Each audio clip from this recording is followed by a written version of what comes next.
Өнөөдөр Монгол улсын тусгаар тогтносон баярын өдөр тохиож байна. Энэ өдөр Монгол бүх ард иргэдийн баяр. Тусгаар тогтнолын баярыг жил бүр бүх нийтийн амралт болгон тэмдэглэдэг байсан гэвч сүүлийн 3 жилд энэ өдрийг эзэн Чингис хааны төрсөн өдөр болгон өөрчилж оруулсан юм. Гэсэн хэдий ч энэ өдөр Монгол ард иргэдийн хувьд эрх чөлөөгөө олж авсан мартаж болохгүй өдөр баярын өдөр юм а.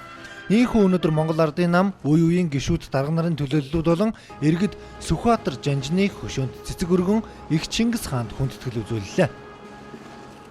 24 оны үндсэн хууль, 40 оны, 60 оны, 1992 оны гэсэн ийм дөрвөн үндсэн хуулийг бол монголчууд энэ одоо 91 жилийн түүхэнд бол баталсан байдаг. Тэгээ үндсэн хууль бүхэн бол өөр ингэсэн онцлогтой тухайн цаг үеийнхээ хөгжлийн одоо бас зорилтыг өөртөө шингээж чадсан ийм үндсэн хуулиуд болж байсан. Тэгээд 1924 оны 11 сарын 26-ны өдөр одоо тухайн үед Монгол ардын намынхан санаачилж за Европын одоо 6-7 улс орнуудын Америкийн нэгдсэн улсын үндсэн хуулийг судалж байж одоо яг хэдийгээр одоо Оросын нөлөө, Москвагийн нөлөө их байсан боловч ямар ч байсан үндсэн хуульд бүгд найрамдах улсын үндэс суурийг тавьж чадсан ийм түүхэн баярын өдөр.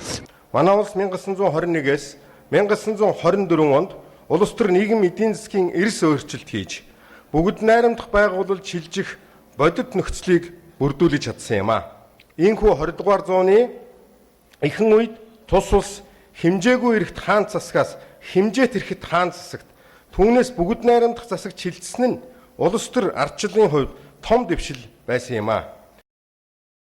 Ийхүү 1921 онд ардын хувьсгалд ялалт байгуулсан 1924 оны 11-р сарын 26-ны өдөр тусгаар тогтносон торгог тусгаар улс олж байсан түүхтэй байлаа. Энэ өдөр Монгол улсын түүхэнд тэмдэглэгдсэн өдөр юм а. Манай монголчууд нэг өвгдээд систем хахад их сайн хүндэтгдэг ийм нэг сайхан зан заншил байдаг. Үүний нэг тооцоолыг их эзэн Чингис хаана бид нар ярьж болдгоо цаг байсан бол одоо ярьж болдог өөр одоо магтаж болдгийн сайхан цаг ирсэн учраас өнөөдрийг бол энэ сайхан энэ өдрийг бол ер нь үлцэг шиг үеийн өсө өдөр гэж одоо үнэлж бодож байгаа шүү дээ. Сэтгэлгээг бас бий болгож байгаа юм болоо. Тий одоо тийм л юм байна да. Монгол улсын сэтгэлгээгээд хүн болгонд бий болгосон нэг гоёор тэмдэглэлт өдөр юм болоо. Одоо дахин төрийн хүмүүсүүд маань одоо дандаа географиустай явах юм.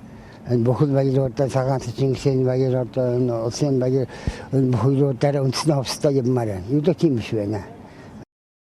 3 дугаар жарны Улаанбаатар жилийн хавар буюу 1206 оны 5 дугаар сард онон мөрний хөвөөнд их хуралдаа чуулж нэгдэн Монгол улсыг байгуулсан. Дэлхийн талыг эзэлж явсан Чингис хааны удам 1530-аад он хүртэл захиран явж байсан ч цагийн эрхэнд тархаа боторхой олон овог аймаг бий болж баг хаадын үед харийн дүрмгийлэлд Монгол улс ялагдсан. 200 гаруй жил үргэлжилсэн харийн дарангууллын эсрэг Монголын ард түмэн тууштай тэмцэл өрнүүлснээр 1911 онд үндэсний эрх чөлөөний хөдөлгөөнд ялж манжийн дүрмгийллээс ангижирч Монгол улс шинэ хөгжил дэвшилд орох зам нь нээгдсэн.